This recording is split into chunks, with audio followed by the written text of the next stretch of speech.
welcome to Okechukwu Talks. And first of all, I want to appreciate you for taking time out of your already very, very, very, very, very, very, very, very busy schedule, right? So, I want you to introduce yourself to the public, and wow us with your spectacular story. Well, it's good. Well, you said introduce yourself to the public. Yes. So I always, right now, because it's just you I'm looking at, I don't have to imagine myself in front of so many people. Well, it's hard to introduce yourself when you feel like you're an open book. But anyways, for those that don't know me, clearly, my name is Ebube. Fun-loving guy, essentially a very happy person on most days. 23 hours. If I was going to be awake out of 24 hours, 23 hours, I'll just be a happy, lively, jovial person. That's the kind of person I am. Clearly, you're my colleague, so I work at KPMG, a manager in the tax FSI division, so providing tax services to financial services industry.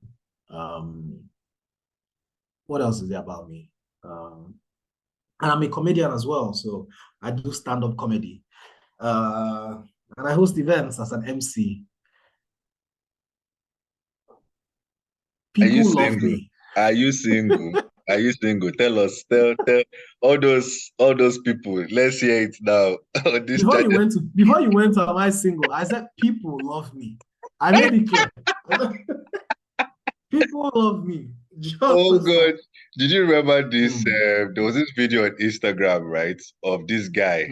There was this girl that passed him and hits him, right? So he dropped whatever he was holding, and this girl was now like, "Oh, sorry." I was like, "Don't worry, don't worry." We're like, "You're so nice. Oh, please, can I have your number?" The guy can't talk. Say, "Please, stop it. I have a girlfriend." Everybody come pause as he say, "Oh boy, we don't see loyal man no be this." So one in a dozen. They call one news guy come put camera say, "Oh yeah, who is this person? Mention the name." Now where problem, lad. You mention the name now. Exactly now. Now where problem, lad. It could be more than one. No, it was more than one now because they couldn't show the different perspective of all the girls. Where could do? Oh, he has a girlfriend. Oh, what a loyal boyfriend. All of a sudden, he come and say, babe, call my name now. Call my name. Oh boy, nothing. Yes, nothing. No, but that's not my case. That's not my case. It's just out of respect for what I have that I'm not going to get into the details. You get me? You know how this thing works until you get married. Anybody send the annual jaw. So until you get married. Until the ring is on the finger, if not, the enemies can come and spoil it for you. So you keep this on the low. Yeah, so but if you must know, she's adorable. Yeah, we know. You're a capable man. You're a capable man. So yeah, you mentioned that you're a manager at KPMG, which I know, and you're a comedian. So how does that work, man? Like how? Oh boy, I would like, how does it work? How you do it?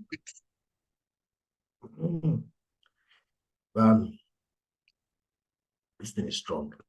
But that's good. Puts me in the mood to have this conversation.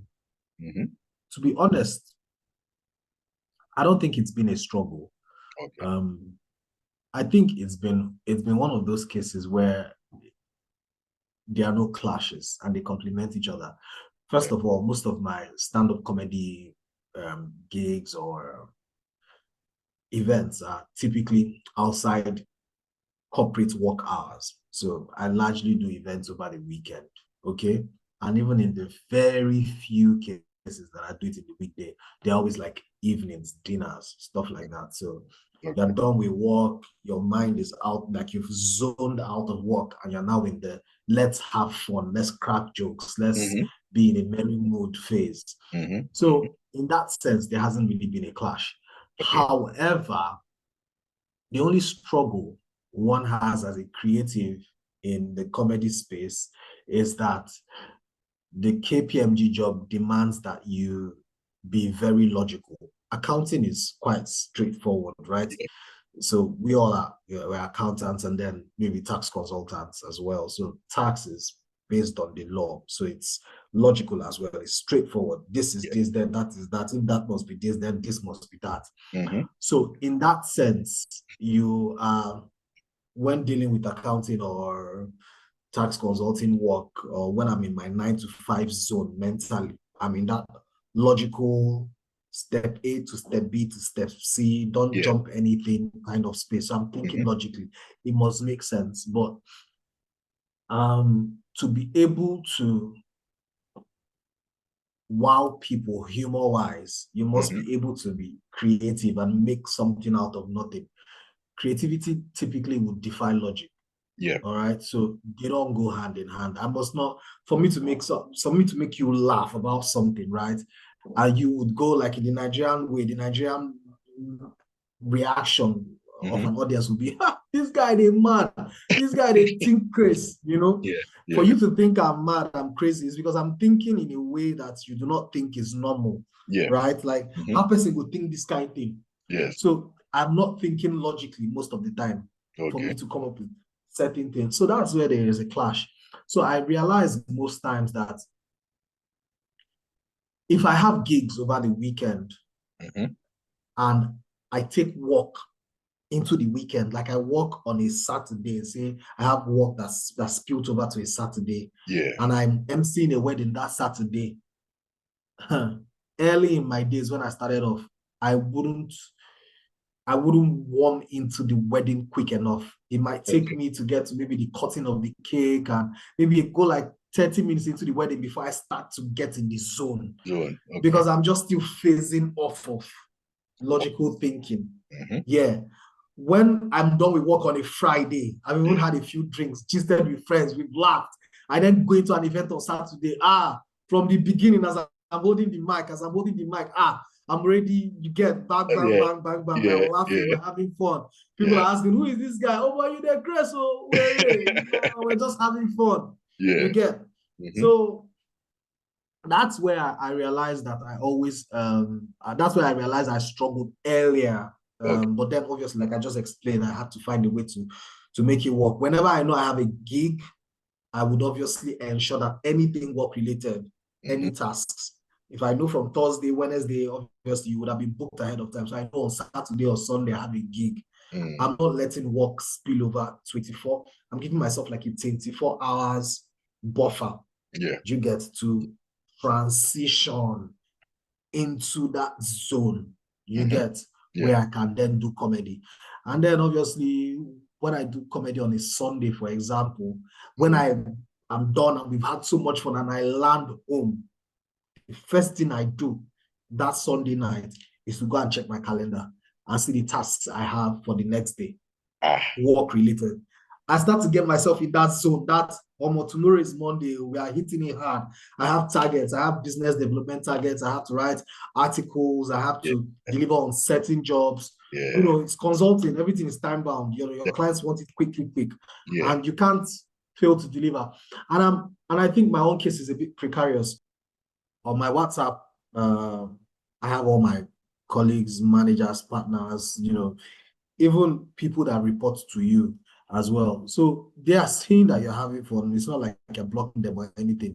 So they know that you're having so much fun. So if for any reason you're not coming correct on the job as well, it just obviously looks like, oh, you're doing comedy, so that's why the work is suffering. There are some times I have jobs on a Monday, right? And I look at the event that I have that Sunday, and I promised the client or my partner or whatever that we're going to deliver this on this Monday, maybe close of business on Monday. And because I want to maybe enjoy that show that I'm going for, and perform well and not have to be bothered about the Monday itself, I could bring that task forward on myself and ensure that I'm done with that task on a Friday or on a Saturday morning. And so I'm done with it. I keep it. I'm not sending it out to the manager or partner yet. So I just keep it because I want to then maybe review it one more time on a Monday. But that takes off any pressure.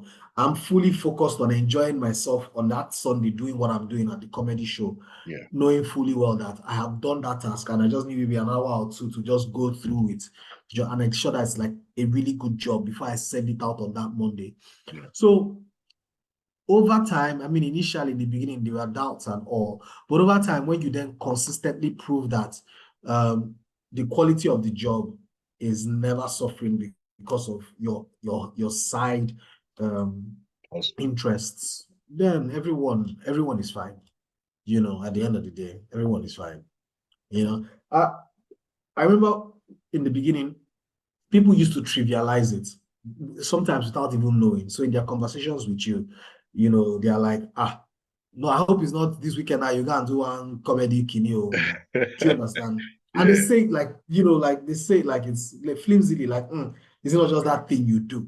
You get me? And I'm looking at them like, you enjoy spending time with your children, right? And that gives you a lot of joy. Okay. Comedy is my baby. Like it gives me, I can spend a whole day watching comedy specials. I can just go from Dave Chappelle to Chris Rock, from Chris Rock to Billboard, Billboard to Bovey, watching someone else, you know, Mo. So I can just, or at least I enjoy comedy that way. So when people then try to trivialize it, I always have to check them. I always have to say, this thing is very important to me. I would spend hours readily on it, so don't trivialize it. And over time, people started to realize that, you know, this thing is serious. And those ones that trivialized it, when they now had events in the future, they're like, oh, come on, MC for me. I charge them well. Nonsense. You know, at the end of the day, they're going to watch this thing somehow, some way. Yeah. They know now. They know. They know because they goodness. watched me at a couple events and then they realized, this guy's actually very good at this thing. And then they came to me and said, I have this thing, you know, blah, blah, blah. My wedding is coming up, MC, blah, blah. I said, okay, I'll send you my billing rate. You know, use KPMG standard, they bill person. So I will just send me my rate card, those ones. But the ones that were always... Is it per hour or per joke? Which one? Oh, no, it's not like that. It's just per event. So the rate card it's just per event. If I charged per joke, then we'll not have to now go into the quality of the joke. You know, there's a kind of joke you will tell, and everyone is just laughing. You'll be like, I know I told you 50, but Baba, that 80K for that one. You know that. So we just hedge risk.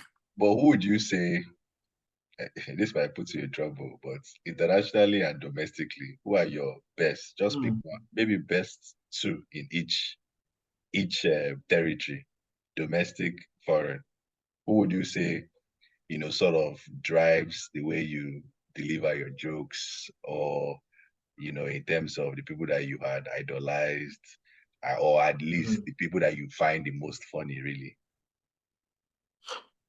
Well, like you said, that's a very tough question. Different people have influenced my passion for comedy in different ways.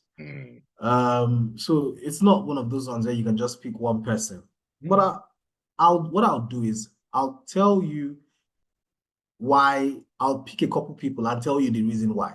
Okay. So it's not like they are the best. This one is the best in Nigeria. This is the best, because that's how it's easily interpreted. When you say this is your favorite, people then think you're saying that person is better than every other person. No, they've impacted you in different ways, and I'll tell you. So I'll give you an example. My greatest foreign influence, stand-up comedy-wise, is Bill Burr.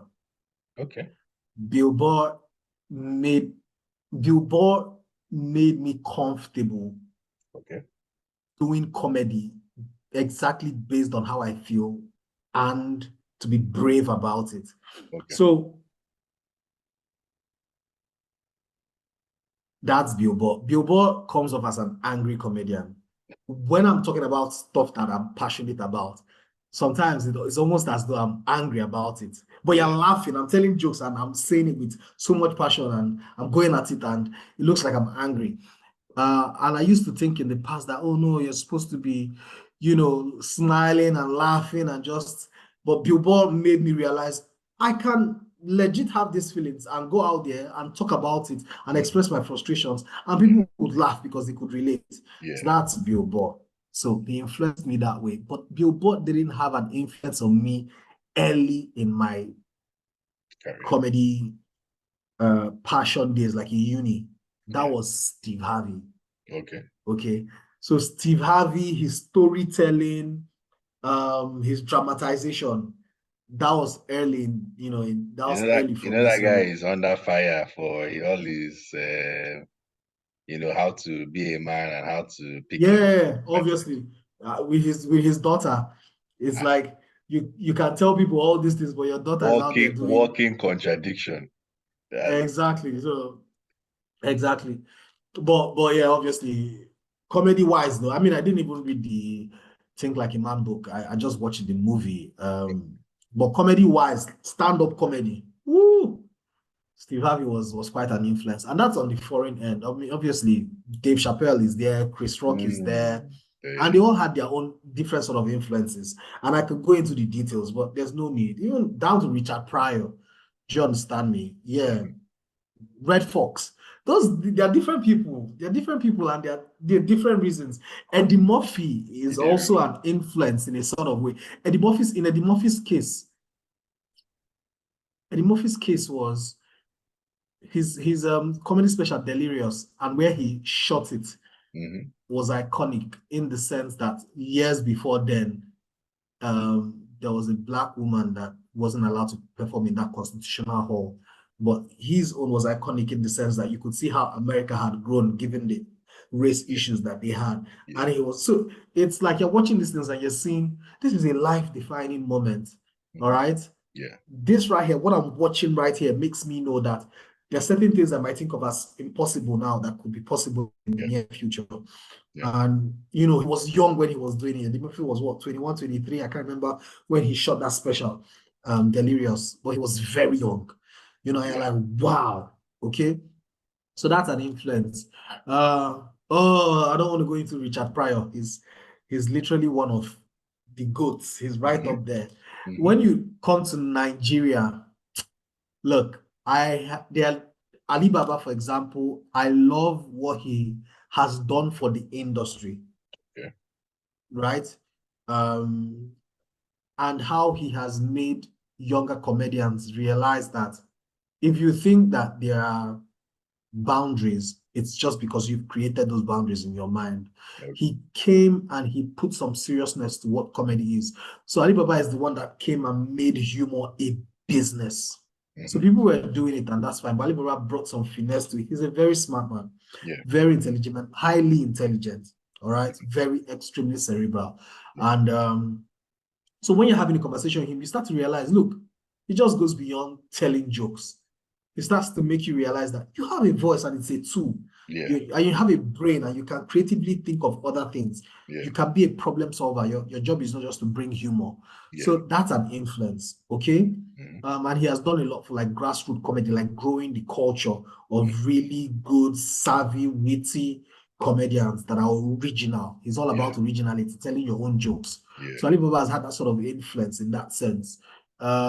But no one in the Nigerian space. Basketball, obviously, is we can talk about basketball for days.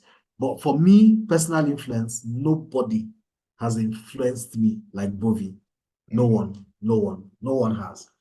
No one has. And it's for obvious reasons. I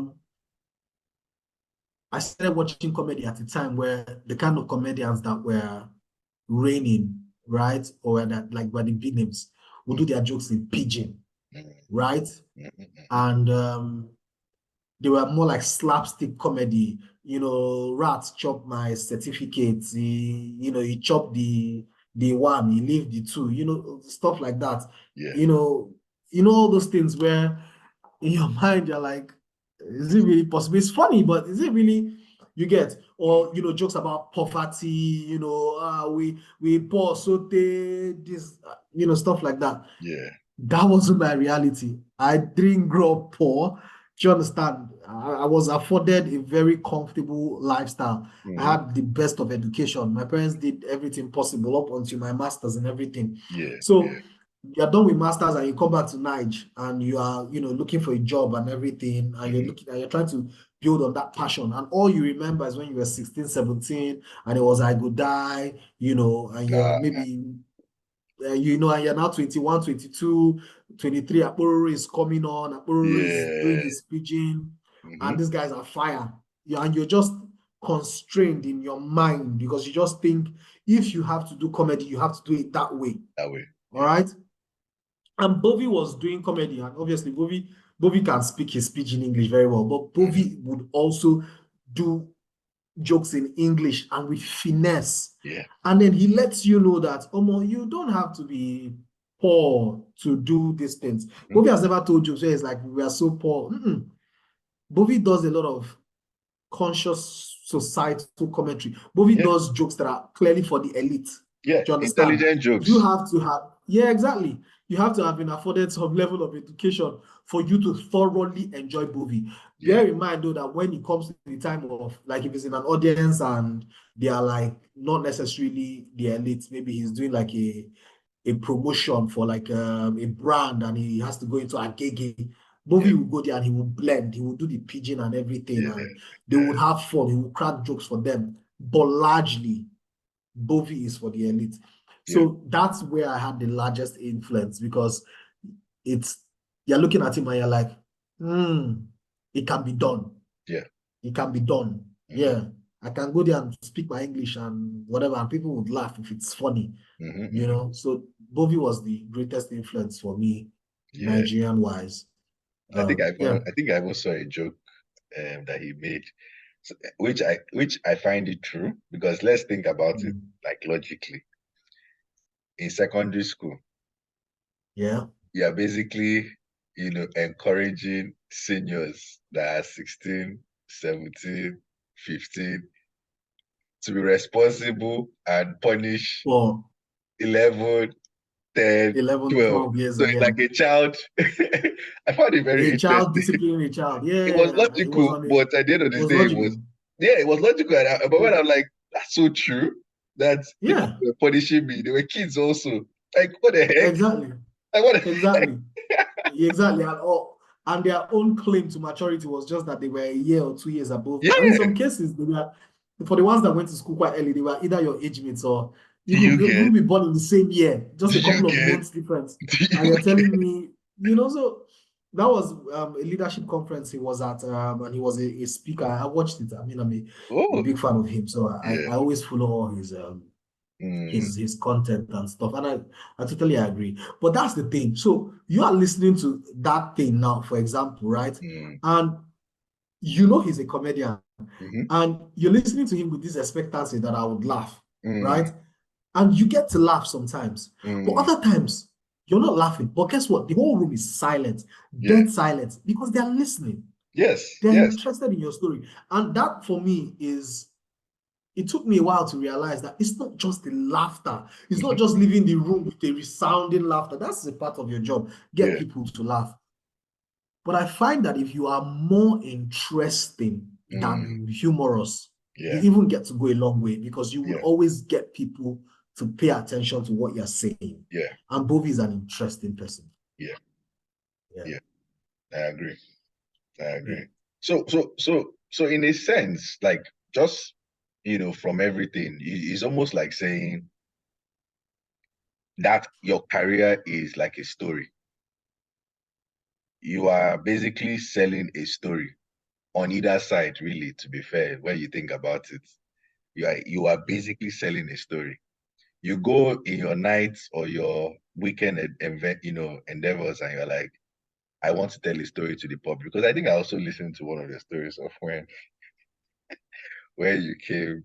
Because I found it realistic because I felt like you were telling a personal story when you came to Lagos and you're paying for a room and it's just from here to here. Oh man, my Lagos journey. You know, it's funny. I'm looking at where I live now, like where I'm talking to you from yeah, right now. yeah, I wish I could just turn the camera around and yeah, it just signifies a lot of growth yeah, from from where we came from. yeah, And I mean that in the you as a young man finding your feet, being grateful to your parents for what they've done and yes. deciding, you know what, let me take it up right now. No Mm, longer, I'm not gonna be depending on them for anything. And you're like at the point where I was paying for that house, right?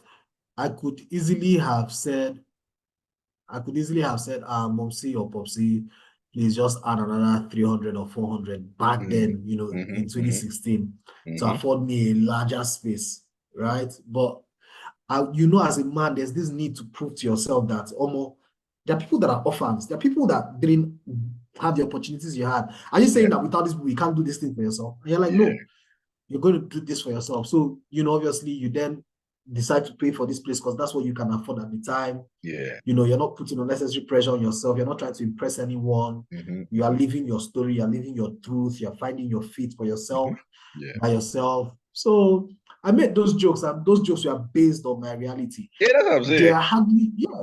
There are hardly any jokes I tell, right, that isn't off of my experience. Mm-hmm, And because my jokes are largely created from my own personal experience, mm-hmm, mm-hmm, mm-hmm. for me to steadily have a collage of material that I can always dip into and tell jokes from, I have to continually experience stuff.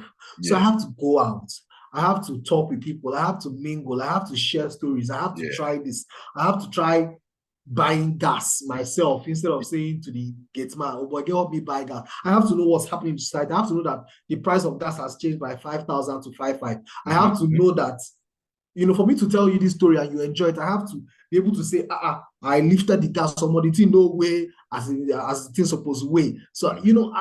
if you don't do those things, if you're not experiencing them, where are you going to get the material from? Yeah, yeah. So I always have to do that stuff at the back of my with the thinking that if I'm going to tell these jokes and they're going to be original and they're going to be based on my own experiences, then hey, Yeah. life, let's go out there and get these experiences. Interesting enough, what people also don't understand is like, to me, as I said, to me, you know, the public can comment and give their own views. I believe that comedians are practically one of the most intelligent creatives. As I said, to me, other people's opinions is different. Because why I'm saying that is because of you need to stay abreast with like world view knowledge, right? You need to know what's going on in politics. That's why if you notice sometimes you see people making jokes relating to, you need to just be current, because you want to be able to relate with the audience, right? Especially if you are like going for like events now. And as I said, you people will be doing tables of, 10 million, 5 million, 2 million, 1 million, You said that one judgmentally, 10 million, 2 million. Like, you're supposed to reach like that. Baba, Well, you've been at my own show now. Did I do any table like that? Okay. before me, now that they start.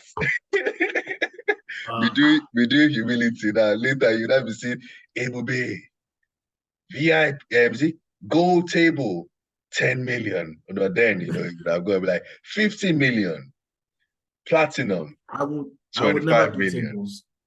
I would never do tables. I can tell you right now. Don't go and say If I something am the that. one, no, I can tell you for certain that if I am the one, if it's my show, not a show I was brought on to just perform as an artist and leave, if it's my own show, it would never be a table.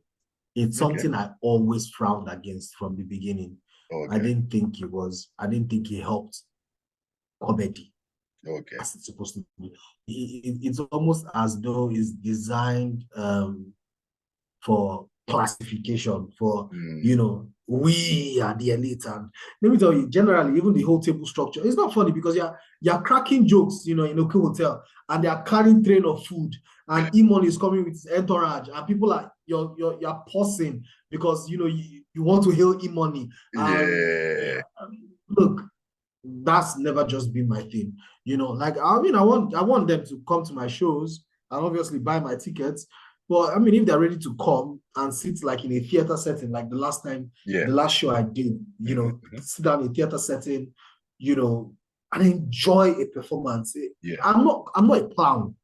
I'm a comedian. Before I would even do a show, I have thought about what I want to say. I know the things I want to talk about. I put some work into it. I need you to come, no rowdiness, sit down, listen to the jokes, and enjoy it. And so yeah. So you were saying we just charge our 6 million, 10 million, whatever. Is it true that no? So because the reason why I'm saying that is that the people that are most likely sitting on those tables, right? They are very they're intellectuals. Whether or not they went to school, they are very current. So you want to be able to relate with the audience, right? Then even if you are saying even the suppose, because to be fair, even the VIPs, what is in 20K, 50K, because that's what the price is, even just to sit down on chair.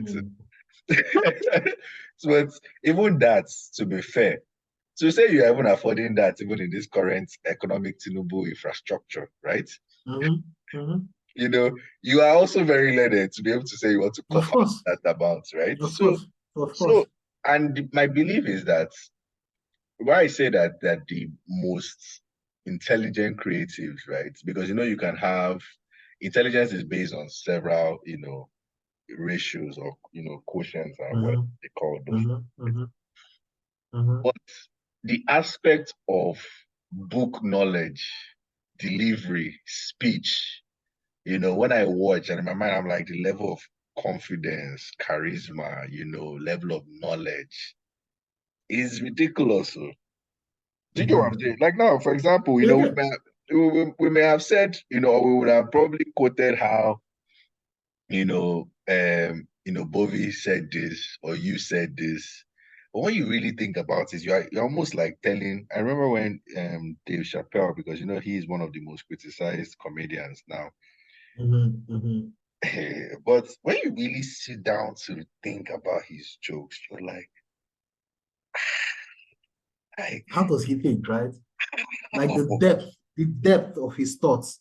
It's not for the normal. It's not for normal. I can guarantee you that you cannot be.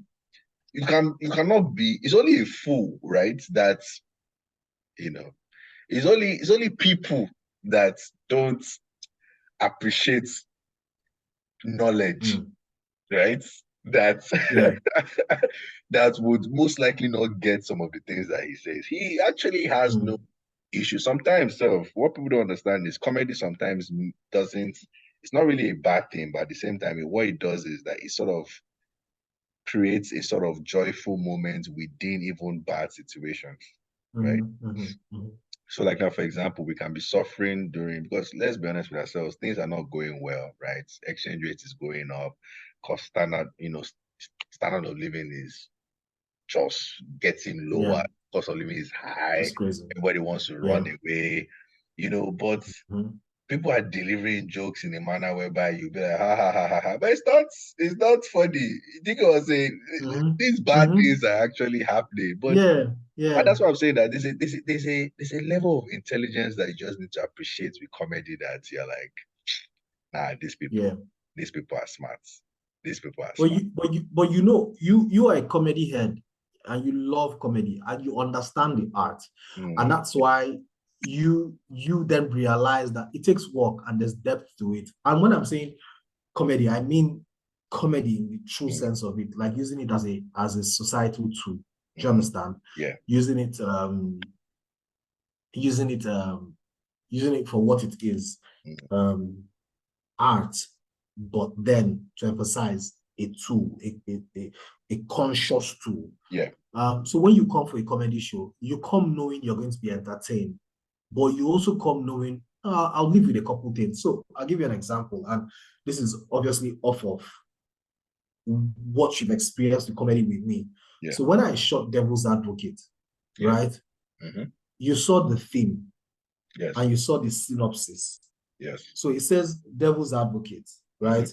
It will be maiden comedy special. Yeah. And what I'm attempting to do with this special. Yeah. And what I'm trying to do. So you come with an expectation. Yeah. Do you understand? I didn't just wake up and say devil's advocate. I knew what I was going to talk about. I had looked at all the things I wanted to discuss. I have a plethora of jokes. I pushed some to this side, I threw away some to this side because it doesn't fit into this particular project. Yeah. Right? And then I say devil's advocate. And then you come and you sit down waiting for devil's advocate.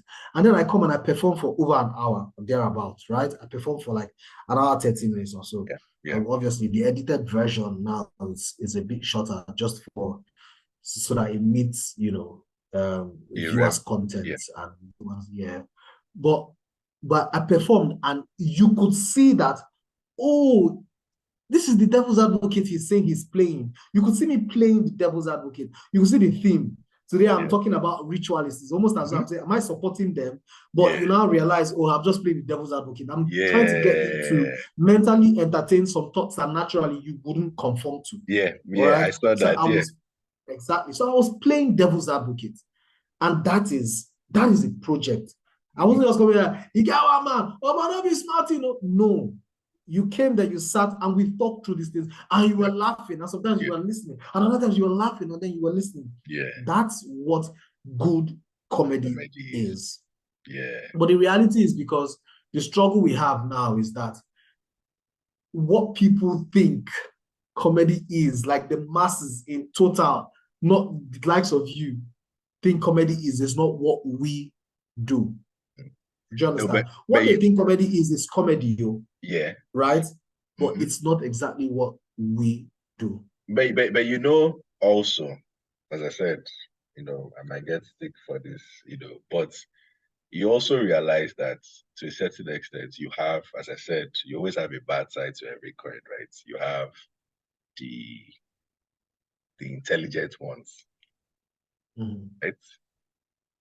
Then you have the flip side of it, where I'm not going to use any word that would, but you have the flip side of it. Because I've been to comedy shows, right? And to a certain extent, you could see some people use it as a platform to, a platform to beg, or they're not just generally funny, right? So I find, so when you have those few also coming into what, arts you guys are trying to present, right? It's easy for some people to get what comedy is. It's easy for people to get it wrong of what comedy is. So you get what I'm saying? So that's why I don't blame people. It's just like saying, how Nigeria is going wrongly now, right? We have bad eggs in leadership, obviously. But people, so you wouldn't necessarily, it's that kind of thing whereby you just ask, okay, Nigeria is horrible. But it doesn't necessarily mean that there are some certain people that are trying to, get their own circle of influence right and ensure that Nigeria is still moving as a country. You know what I'm saying? That, is the flip side of the characters that misrepresent comedy that always cause that confusion. So you can't really blame, especially when you are now growing into that kind of comedy. Right? Yeah. So, but the thing is, whilst we don't blame them, and quite frankly, I get what you're saying, that flip side will always be there. I guess it's even the flip side that accentuates whatever we do. So certain people then see that you do it this way. Oh, okay. And I thought it was just this nonsense that we were seeing before. So, you like what you do. So, and we don't have any, we can't control how someone chooses to express them and to express themselves art-wise. And to be fair, you shouldn't even attempt to constrain anyone. People live their truth, and they will do what they know how to do based on their own experiences. The person telling those jokes, if he was probably afforded maybe a bit more insight into certain things, or had the capacity to experience certain things, it would refine their jokes. That's why you have some comedians that start off with all those poor man jokes, and then they start to make money. And obviously, poor man jokes don't sell again. I swear it can't Yeah, you because have to. Yeah, so people would always leave. You have to leave your truth. yeah. If I came and I started doing a poor man joke speaking English, there'll be a disconnect. In fact, even it won't click. Like the audience, they're not fools. It won't just even it won't click. You Yeah. can't be looking good. Your cheeks are all puff and nice. You know they Your talk. beards are well groomed. You now come and say, if you see sofa, which sofa? Come on there. Do you understand? I So swear, they chop money, they talk about suffer. Like do you where understand? You will even piss off the audience because they'll be like, I don't understand. This guy think we are fools. Do yeah, you understand? yeah. So I get that. I mean, you're not even going to attempt to control what people do and say, oh, this is not how comedy should be done. No, they're living their truth. You do comedy based on what you think it should be. Yeah. And you would naturally have certain people that relate to your own story, gravitate towards you. Mm-hmm. So guess what? If I put up a show tomorrow and that show is on the same day, another comedian on the flip side is doing a show, you might obviously decide to come to mind because if you had to choose between the two, it's Ebube, Yeah, irrespective of whether we're friends, it's Ebube that I would relate more to yeah, because of your own social standing and yeah, experiences. yeah. So I would rather focus on what I'm supposed to do within my space and Mm-hmm. generically build um, followership Yeah, off of that. yeah. I mean, I put up videos on my Instagram page, and Mm-hmm. it's funny how do you know there was a video I put up, right? I didn't even put it up. It was someone that put it up, a billion laughs. I performed there. Mm. And that video had like a 180,000 views, thereabouts, Yeah. right? Just 180K views, not like millions of views or anything. And I think I've never been about the followership. I've just been about the Hey, art. good. Hey. And then I went 100, from 900 followers. 180,000 views. It's not like it's 1 Yeah. million. It's not like it's 1 million. No, no, no. I'm saying compared to the numbers of that popular comedians do. My point is this: I was on like maybe 800 or 900 followers or thereabouts, Yeah, and that stuff went out, and I had, and then I woke up and I was just seeing following, and I woke up to like maybe 1,007, 1,008 followers yeah, yeah. just off of that video, and then I'm looking at the comments and people are saying stuff like, is there so Ajabosef, they get their own comedy, and I'm Mm, seeing another comment, this is the kind of comedy I like, this is what I'm looking for, and I see yeah, another comment saying, where do you perform, when is your next show? And these are people I don't know, these are just random people chatting you off of that. yeah, So clearly they are out there, and if they get to see you and see what you do, yeah, and naturally they can relate to that level of art. They're like, hey, this is what I want. So everybody gets their own people, yeah, yeah, yeah. So the flip side get their own, me, I get my own, we move. Okay. So how would you now say? Because Everly, as I said, you are a man of multiple layers now. You are tax, finance, then you are now comedy at the same time, So it's amazing. Funny enough, I tell people that what you are doing is a miracle because anyone that knows the work we do knows that you are working on miracles. Because if anybody that doesn't know, some the outside world will not appreciate what the time that you are What taking. happens? I swear, because me way the industry with Inside the you, system, I yeah. be tell you say what they do. Nah, miracle working God. And I guess the stakes are a little higher. I've been a manager for 2 years now, Yeah, right? And I mean, it's higher from senior level. That's the yeah. reality. I Once know, you're a senior I know, associate I know. and you now become responsible for jobs, and Yes, you're no longer just a team member that's supposed to do their part and move on. You yes. are now responsible for an engagement.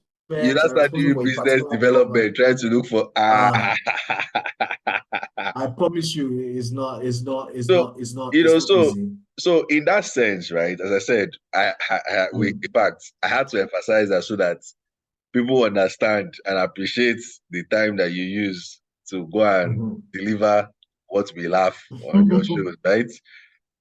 So how would you say the skills, right, complement each other? like in a sense, like, and the, you know, I know you've already touched about how it can affect you, or at least it used to, but yeah.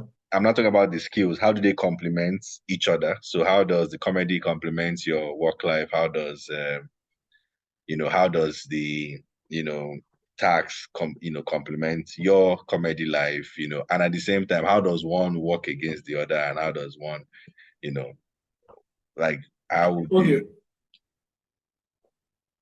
I'll take it in twofold. I'll talk about how comedy has affected work and how work has affected comedy. So I find that we work, because as consultants, as a manager, for example, I have to do a lot of business development, like you rightly stated, converting clients, presenting. Yeah.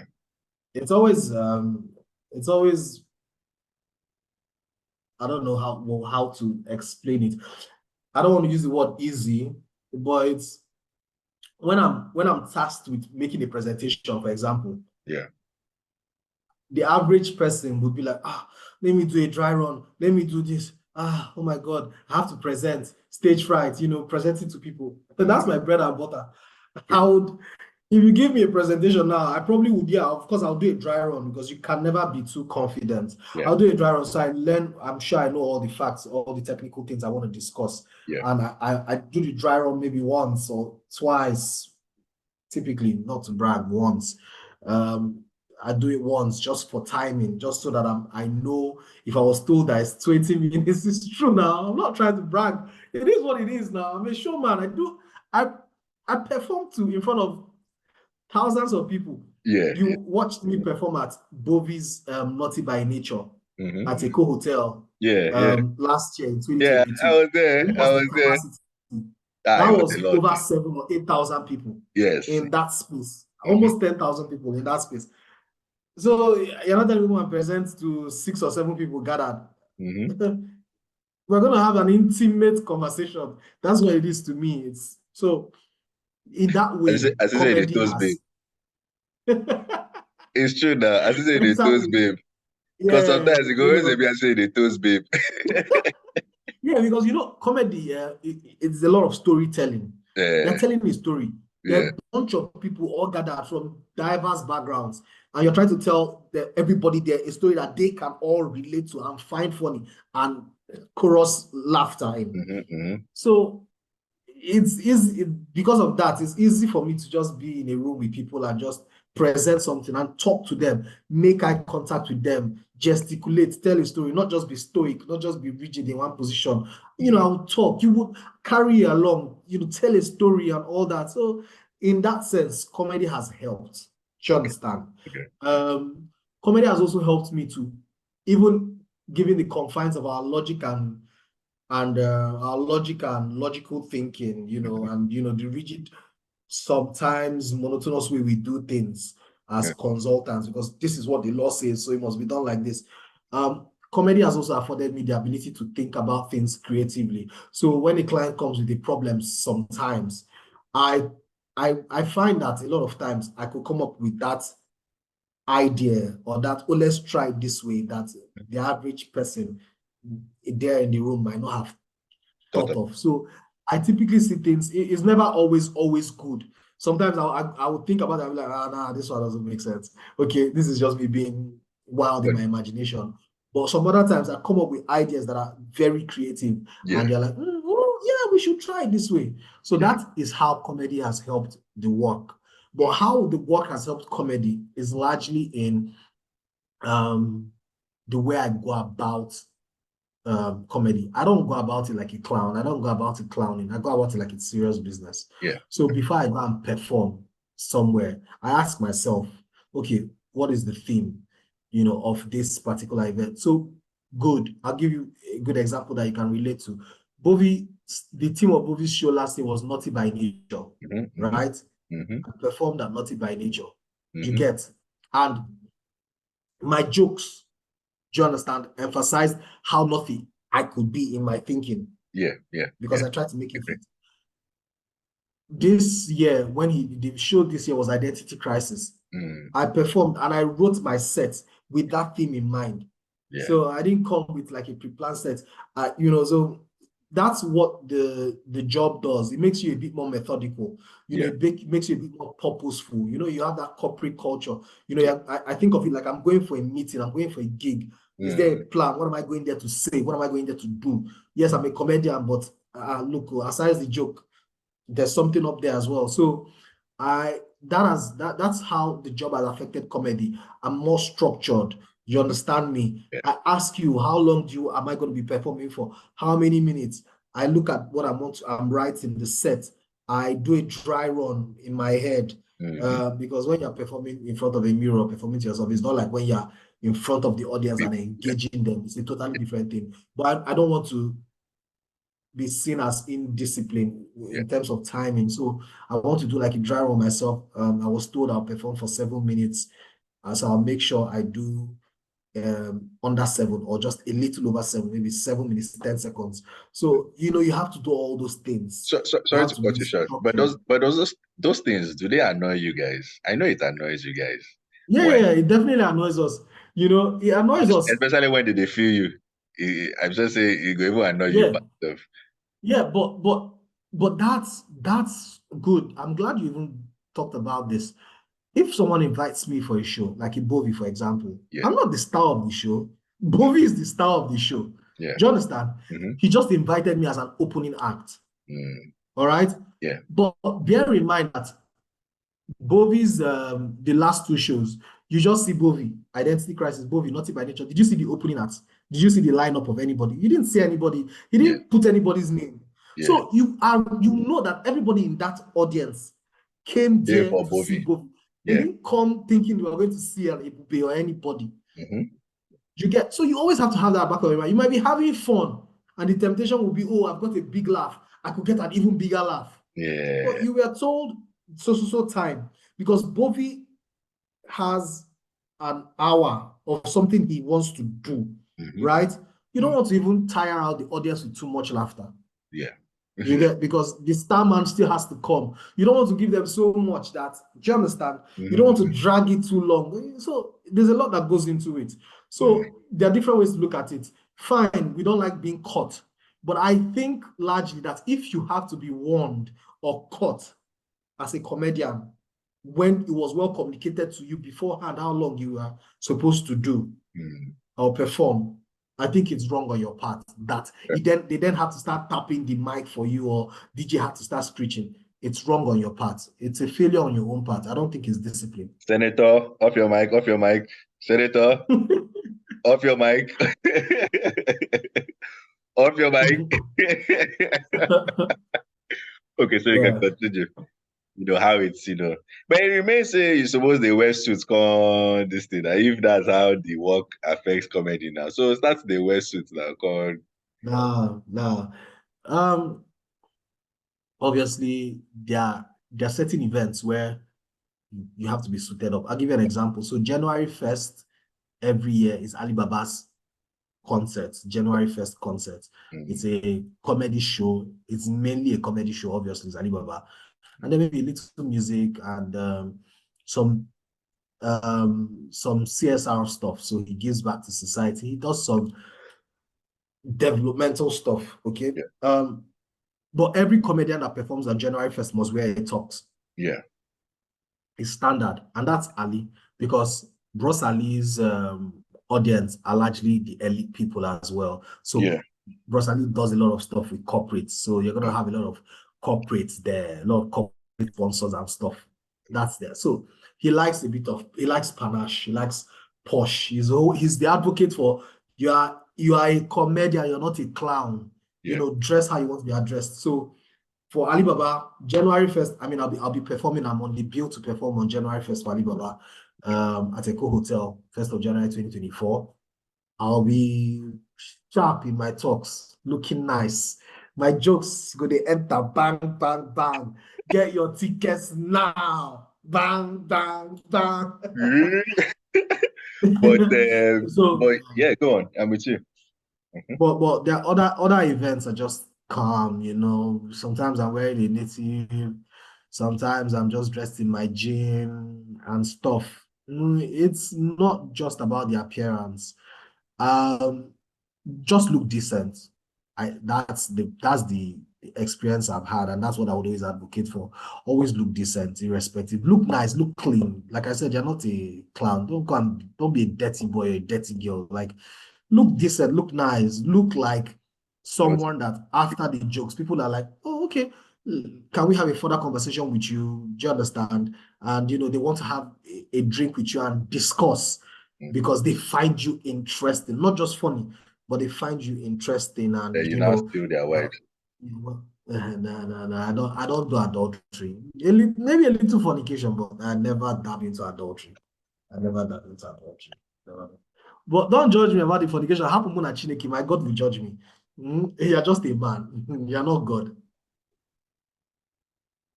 You that you're laughing now, you're giving me the eyes, the fornication eyes.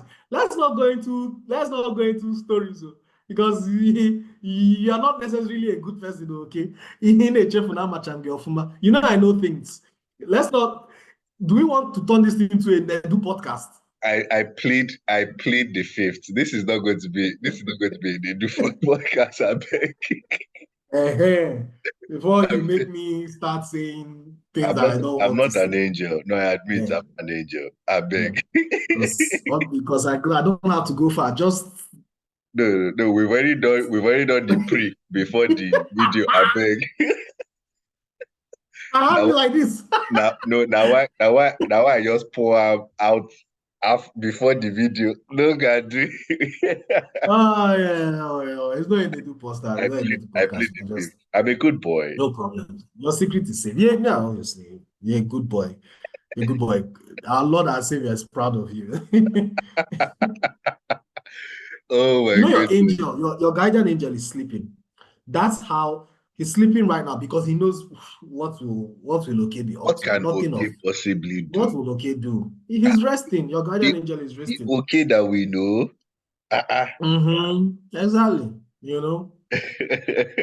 as opposed to certain other people whose guardian angels are just hovering over them like this boy. He's about to commit. Let's not name names.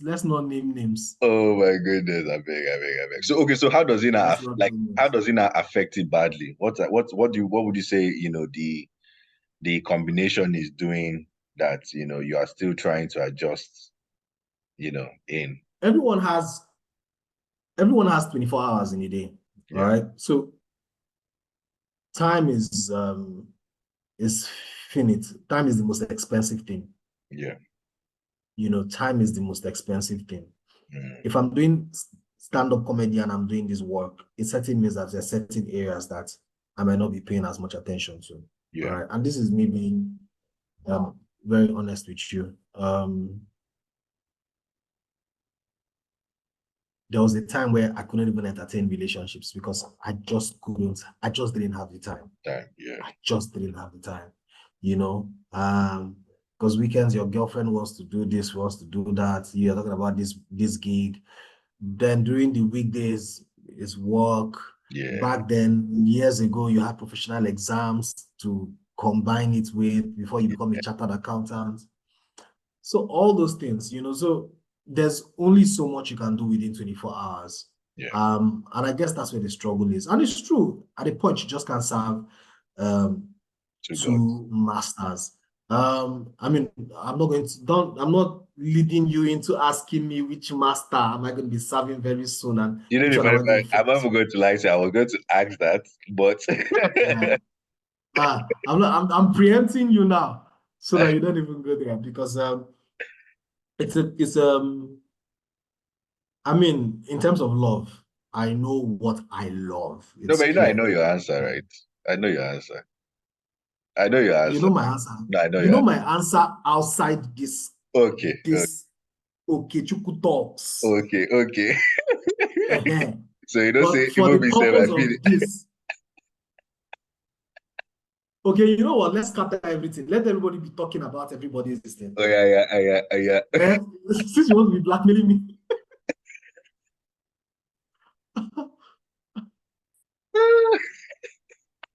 Yeah, but that you can't serve two masters, like I said. So it can be a bit of a struggle.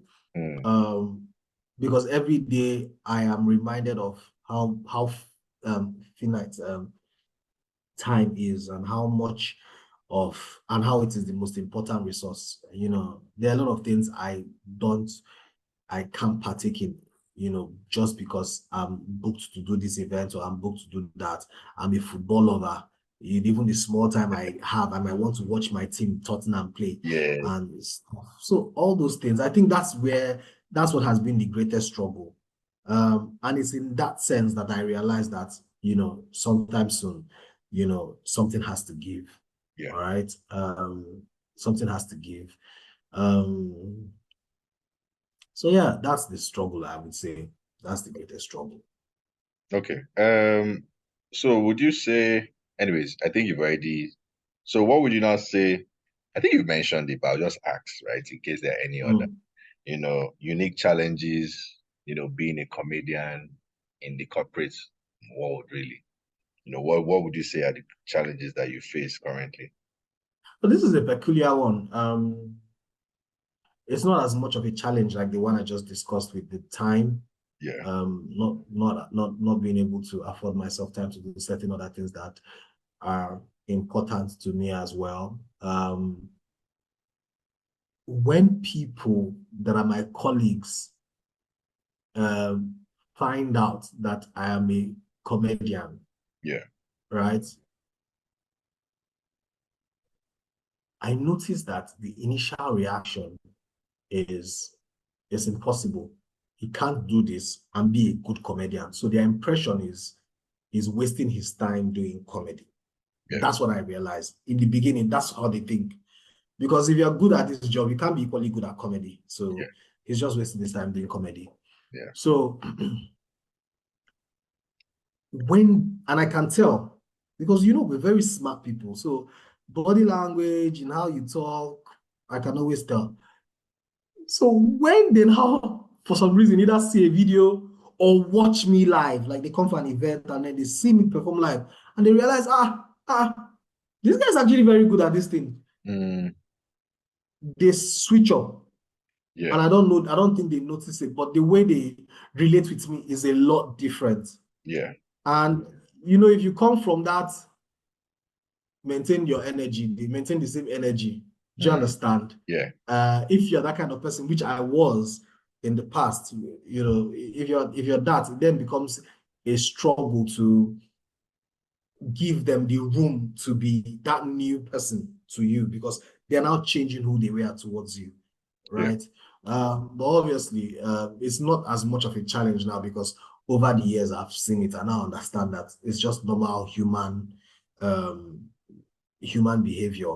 You see someone, you always try to figure the person out. It's what we do. We analyze, you know, perception, this, that, and you create an image of this person. And then once that impression changes, you start to treat the person a little different, forgetting that this person realized that there was a time you were a bit, but now you are now, hey, family. And the person is looking at you like, hey, calm down, Joe. Do you understand? Yeah. But I had to understand. I had to understand. Okay. So in a sense, right, I know I probably will be able to, so I'm just going to make some assumptions. You can correct me if I'm wrong, right? But Yeah. but at the same time, comedy itself has sort of made team building or even your engagement a bit smoother because in a sense you're able to manage both your clients and the individuals you work with easily. Mm-hmm. But I haven't seen the way Mm-hmm. partners will be hugging you as if they're waiting for a joke or punchline for you to drop before before they remove their hands over your shoulder. Mm-hmm. you Yeah. know. But Mm-hmm. it's and as I said, it's very good that you had sort of brought in some of the difficulties, in juggling boats, and at Mm-hmm. the same time showing your human side. Because as I said, some people would not appreciate because me, I feel like you're a walking miracle because even if I want to, just because I don't start bringing personal matter, but you're a walking miracle. You both know this, yeah. Mm-hmm. So and as I said, I'm always proud of you. And but now the question will now be more of where would you say, or what would you say your vision, right? Or what would you say you're trying to sell to us, the public, as a comedian, really? What would you say is it Johnny Sequa, your your your brand? Like what's that brand? What are you trying to sell to us, really? So let me tell you, in the beginning, you're not even sure what you're trying to sell. You're just passionate about this thing and you want to just perform. All right. Yeah. And you want to just put yourself out there. And, it's not like, oh, I always knew that this is why I wanted to. You're discovering yourself. That's the way art is. You're doing it and you're discovering yourself. And you get to a point where you are now quite comfortable in the knowledge of who you are. You now know this is who I am. This is what I'm comfortable with. This is not what I'm comfortable with. It's only then that you then have a fair idea what you want to be. Okay. Now, in choosing what you want to be, the audience that are consuming that thing that you're giving are the ones that are now saying, this is who you are to us. Okay. The point I'm trying to make is I'm doing comedy and I've finalized and, based on my realities, like we said, I've told this joke, right? Mm-hmm. When I get feedback, if I perform to 50 people and I get the opportunity to have a conversation with 10 out of those 50 people and 9 out of them use the word witty or intelligent, okay, I then know that there's a common denominator. Okay. Most people think that what I'm selling is witty. Yeah. In that sense, they start to shape how you present what I then start to feel like I should constantly give. Yeah. So in my mind, I am that guy that, based on these jokes I've been telling, people have said, I've seen you in this show, I've seen you in this show, I've seen you in this show. Mm-hmm. You are a witty person, you're an intelligent person. And that's what I hear in every show. Mm-hmm. I like how you think. I like that you're witty and funny. You have a fine blend of both. At that point in time, that then becomes what I know is my signature. And that's then what I now dedicate my life to giving. So I'm now at the stage where if I write out something, I'm like, can you pay more depth to this thing? This thing just looks like what another person can just say now. Papa, add some layers to this thing. Yeah, your thinking capacity can take it. Yeah. So at that point in time, I'm now forced to say, nah, this joke is too simple. Okay. It's too, they could even see the punchline before. And then I'm forced to think about it differently. Yeah. Now the product has started being shaped by the consumers. Fair. Yeah. Okay. So in a sense, right, can you give us like a roadmap of what we're expecting from you now? Give us a roadmap now. So that we can all come and visit, and this will be a signposting for the people in the year 2024. This is what I like to talk about, the future. Yes, nothing excites me more than the future. I tell you, I don't like to dwell on the past. So I like what you're asking me questions about. You know what my past is like now, self-contained, you stretch out, you've touched the whole house. Yeah. So let's leave the past to the past and focus on the future.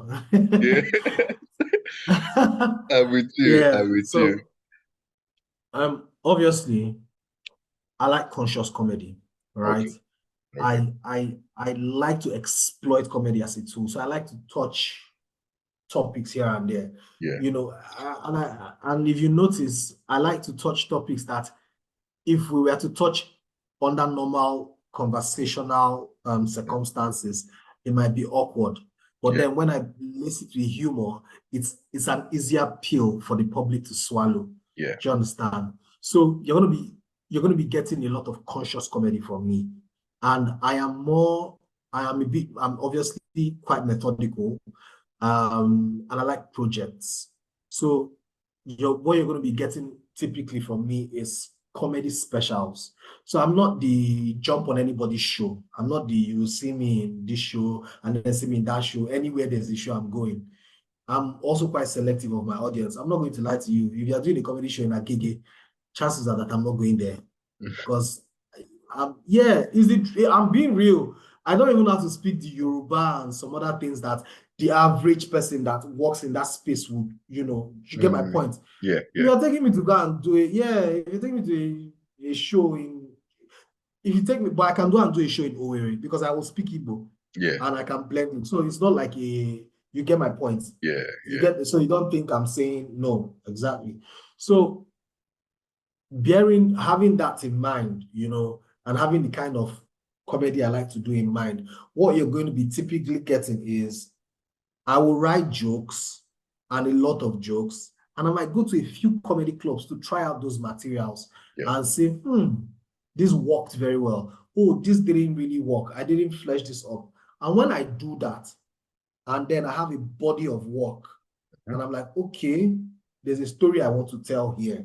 Yeah. And this story is centered around domestic violence. This story is centered around how sinful Lagos is, for example. Yeah. I then find an appropriate theme. And theme it could be an half-hour special, it could be 30 minutes. But I don't think I'll ever perform for anything less than 30 minutes for a show that is mine. Yes. Or typically, or most likely, a performance for like an hour, a little over an hour, or a little under an hour. Yeah. And it will be that project. So what you would then expect is I'll tell you, you see a show poster, or Terra Culture, or Muson Center, or Eco Hotel, or Balmoral, or any other special purpose hall. Hopefully, one of my goals, National Theatre, when it's fully renovated and we can utilize its large capacity. I'll just do a show there and put out the tickets, and you buy your tickets and you come and you watch that project. Yeah. So you might not catch me on just the next show. Yeah. Right? But if you're a follower of my art, you will be more patient to be, okay, when is this next project? And hey, for those that cannot attend physically, because these shows are happening in Lagos, and you have people following you in Abuja, in Kano, in Sokoto, in Accra, people that DM you and say, I stumbled on your video, this was very funny. And you just click on their profile and you're seeing the name of the person, and you're seeing Kwadwa, and you're seeing the profile, and this person is in Tema, or is in, and this person is Ghanaian just from looking at the profile. Yeah. At this my young stage, I can afford to spend time doing that. Whiskey doesn't care. He has followers all over the world. But at my young stage, I can see that this person is in Jonas, this person is in Rwanda, in Kigali.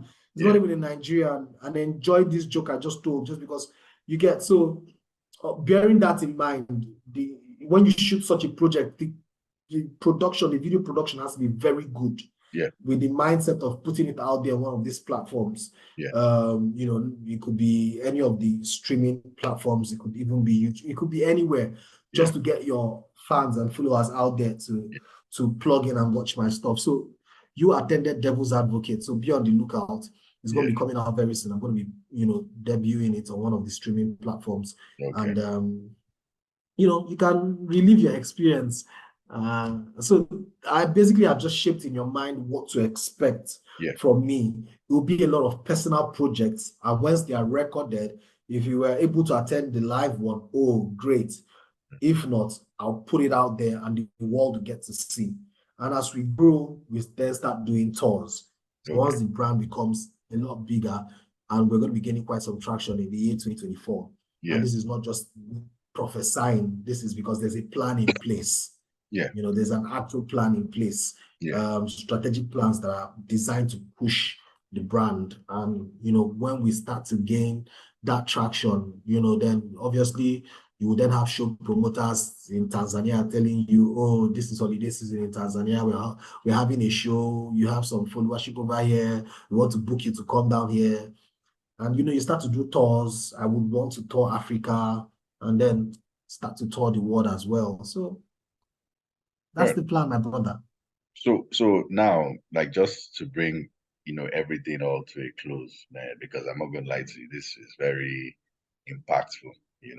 I think you need to give us sort of like lessons and I guess advice on one, passion, how you've navigated, what people need to look out for, what people need to watch out for, and just basically let us know, just how, joyful of the journey you are on, maybe like a 2 minutes short summary, before I know it's Okay. to get. Yeah. When it comes to passion, it's a pleasurable mix of pain and pleasure. And that's the only way I can put it. There's pain, but there's pleasure because it's something you're passionate about. Um, Comedy isn't, for me now, wasn't always rosy, but I knew that I was going to enjoy it going forward. When I say rosy, it's me remembering my first performance ever in Lagos. It didn't go well. Do you understand? It didn't go well. But because you're waking up every day feeling like, I need to hold the mic, I need to talk, I have these jokes in my mind, you constantly just work on it. Where it is now a bit more of a struggle is when your passion isn't yet paying your bills, or you're not yet, there. It can be a struggle. It can be a big struggle, and it can be demoralizing for a lot of people. So a lot of people have checked out on their passion just because of the whole, it's not feeding me and stuff like that. Yeah. I don't think that's the right approach, especially when it's something that you are good at. And a good sign to know that you're good at something is when leaders in that field are telling you are good. So for me, for example, I was working on the ground, working. The jokes were, I started to pick the pieces, the elements together. I started to learn the art of it. Yeah. And it was only until 2021 that, and this is since 2015. So in 2015, 2016, people have started saying, oh, this boy is good. 2017, 2018. I like the way do you understand? 2019, 2020. It's 2021 that the leaders in the industry, so the Bovis, the Alibaba, do you understand? Yeah. Are saying to you, you are great at this thing. They are calling you aside and they're asking you your plan. Yeah. Because they can see in you something that distinguishes you. Yeah. Do you understand? So if you're, whatever you're passionate about, you are doing it and the leaders in that field are telling you there's something different. Teju Babyface, I performed in 2017 at KPMG Town Hall. Teju Babyface was the MC. And Teju Babyface said, dear, live in front of everybody. At a point you would need to quit this and focus on this because you're extremely good at this. All right. So these are the signs. So whatever you're passionate at, if the leaders in that field are telling you you're good at this thing, it means you should pay attention to it. You shouldn't give up on it. You should just put in more effort. It's not easy. And people will join in on your journey at different stages. You have the day ones that will be with you from the get-go. Do you understand? They would only support you to a certain level, and some will be with you all the way to the end. You have some people that will start to see some progress, some traction, and then they will come in on your journey to take you to the next level. Do you understand? Yeah. You have to pay attention to that as well. So you have to let people know that this is what you do, this is your passion, this is something you enjoy. You can't be shy about it. You get, because the day you just become big, typically they don't conceive it in their mind. People don't see it. It's like an Ashake, for example, right? He's doing whatever he's doing with his Pokoli, his Yemoli, he's writing his songs and everything. And Olamide jumps on one of his songs and blah, blah, blah. He just becomes big, right? Yeah. You don't know Ashake personally, right? And he's just where he is. So you might not understand. But for those that were in his circle, right? Yeah. Those that are his friends, I promise you, they didn't fathom that boy will be where he is right now. Yeah. They never saw how big he was going to be. So, and that's the thing about the creative space. You're just doing one thing one day. It takes one video to trend. It takes certain things to happen, and you are rightly placed to make the most of a certain opportunity that comes up. And next thing you know, you have some sensation or something, or your business is booming, or your design or something, and people are like, oh, we want to work with this person. And next thing you know, you're in Paris and you're doing road shows and stuff. You never can tell. But it's never going to happen if you don't put yourself out there. So whoever has a passion, I don't think you should let the corporate world stifle you.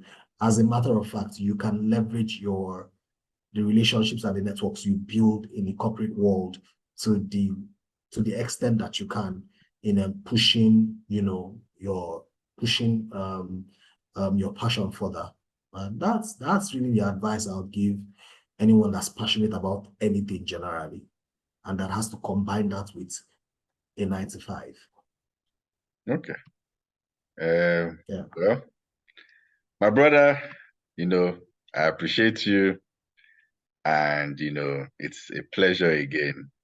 Definitely a pleasure that you were able to come on here. Time that you don't have, you still came on. So, as I said, I appreciate you for coming on here, and hopefully, Go on. Yeah. God bless you. You won't talk Yeah. nonsense. You won't talk No, nonsense. no, no, no, no. No, no, no. Talk nonsense. No, no, no, no, no, no, no. I don't want to talk anything. I just listen to you now. I beg, no talk nonsense because I can. Hopefully what now? Okay, talk Hopefully, now. Hopefully what? I don't, I don't forget with our talk. When we Hmm. close, I beg. When we close, we don't Oh end. man. My people, we don't end. I beg. Thanks for having me. I wish you were here to share this drink with man. This thing is rough. It's something that one audit manager gave me, and he told me about this drink, and I thought he was lying, but Hmm. this thing is rough. I'm just going to head straight to bed after I cut this call. Nah, as I said, it's a pleasure, man. So sleep well, and thanks again for coming on. All right, man. Cheers. Bye. Bye, man.